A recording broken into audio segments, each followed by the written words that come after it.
All right, good afternoon, everyone. I am Rorschach with the Game Reactionists, and we have Spectre here with us as well. So right now we are at the Midwest Gaming Classic.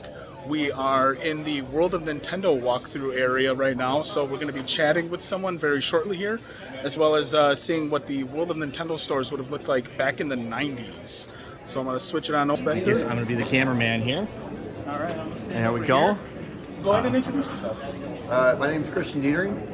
I go by Ferris Bueller on the internet, and I produced a documentary about the unreleased Earthbound for the NES.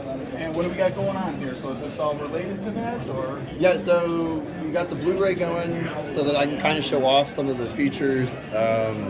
The documentary itself is an hour and 36 minutes long, but the Blu-ray and DVD, we have 6 hours of extras because we were fortunate enough that we got to talk to Nintendo of America employees, people that worked in like the golden era of Nintendo, and not all of it was related to Earthbound, but we were getting these like great stories like where did the Justin Bailey code for Metroid come from? Right. Like that was one of the things, and like when when Phil was telling the story of like here's how this code was discovered, it was just like nobody has ever heard this stuff, and nobody knows who that is, right? Nobody knows. Because I've heard of that code. So it's gotten closer.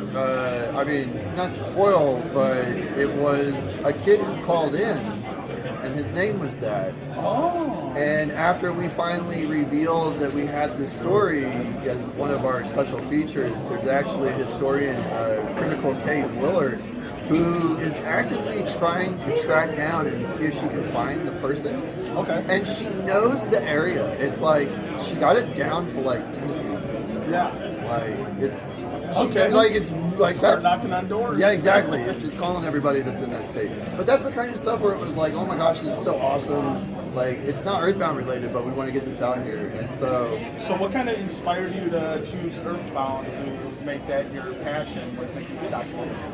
It came about when the Wii U announcement happened. Okay. Because the game was officially released on the Wii U Virtual Console 25 years after it was supposed to. I remember that, yeah. So, yeah, and so that was kind of the moment where it was like, hey, you know what? We know a lot of the information already, and we know who the people are. Somebody should probably get this on camera. And that was kind of how it started, was 2 super fans contacted me because I had my production company, and I'm also like Nintendo super fan, and they just kind of pitched me this idea, and I was like, this is amazing. And it was like, hey, you already know everybody, like we're already in contact. It's like, let's go. And so, yeah, man, just went around the country. We even got to go to Japan. Yeah. Talk to the composer, Keiichi Suzuki. Oh, no kidding. He talks about working with Tanaka.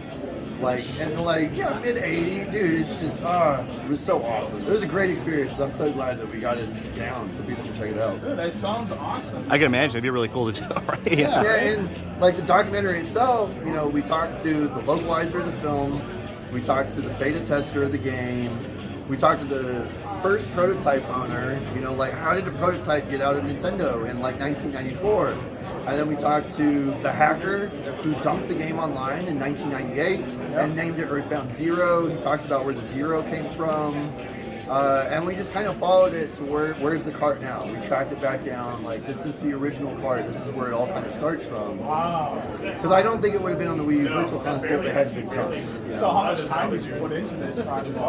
It took 6 years. 6 years. Wow, man. We were a Kickstarter project. When we did the initial Kickstarter, Japan wasn't in the picture. That was something that, like, as we were going along, we reached out, and Keiichi was like, I'll do an interview. Come on over. And it was like, oh, well, shoot. So going to Japan, I totally feel like added a year or two, because then we had to learn about Japanese, translating it, making the subtitle. It was like a whole can of worms that I didn't anticipate when I was doing like the initial budget and stuff. Right. But man, I just kept throwing money at it. I was like, it doesn't matter. Like we have to get this stuff out there. So we just kept going. That's awesome. And so do you have any other projects on the docket, or what else are you working on now? I've got some games that I'm tinkering with for the original Nintendo. I've got another documentary I'm working on, but it's completely unrelated to video gaming. It's about helicopters. Okay. Experimental helicopters, people who build helicopters in the garage. All right. I completely filmed that. I just need to edit it. All right. I just need some time to sit down in front of a computer and edit now. Right on. Well, do you want to share your socials for anybody that may be watching, where they can find you? MotherToEarth.com is where all of our stuff is if you want to buy a copy, and at MotherToEarth MV, I think, is our Twitter handle, and that's where we're mostly at. We're mostly on Twitter. Right on, right on. Well, this was Christian. Thanks for talking with us real quick. It's a pretty cool project. Very interesting stuff here. I'm a pretty big Nintendo guy, so I like hearing this historical stuff with old Nintendo games. Oh, dude, you love it the most then. What do I love the most? You know, I think you'll love it the most. Oh, Like, yeah, there's for so sure. much, dude. Well, I appreciate your time. I'm Rorschach with the Game Reactionists. Thanks so much. Yeah, that's like I said, the amount of research into that's amazing. How did you track down the hacker? Did you just like ask that like on Reddit or something, or like how did you? How do we track down the? You said there was like the guy that like dumped the game originally. How did you track him down? Like, did you? All the info was there. Like, Oh, when they released the original ROM back in '98, there was a text file. Oh, okay. And it had everybody's names, and like here was. It's like here we are, right? What's crazy is that the hacker community, it was the Japanese fan translation community at the time. They crowdsourced it because the guy who had the prototype, which I mean, all this is in the documentary. He wanted $1,000 just to dump it. Wow. And that was in '98. And so the fan community got together, and this is the translation. This is like before the Earthbound fan community. This is the Japanese translation fan community, where they were making patches for all those games that we didn't get. Yeah. And in that text file, it was like, here's everybody who gave money for the dump.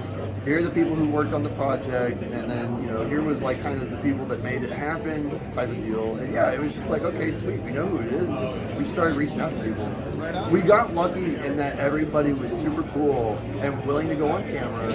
And then on top of that, every interview was amazing. Yeah. I kept telling the team, I was like, guys, we're getting so lucky right now.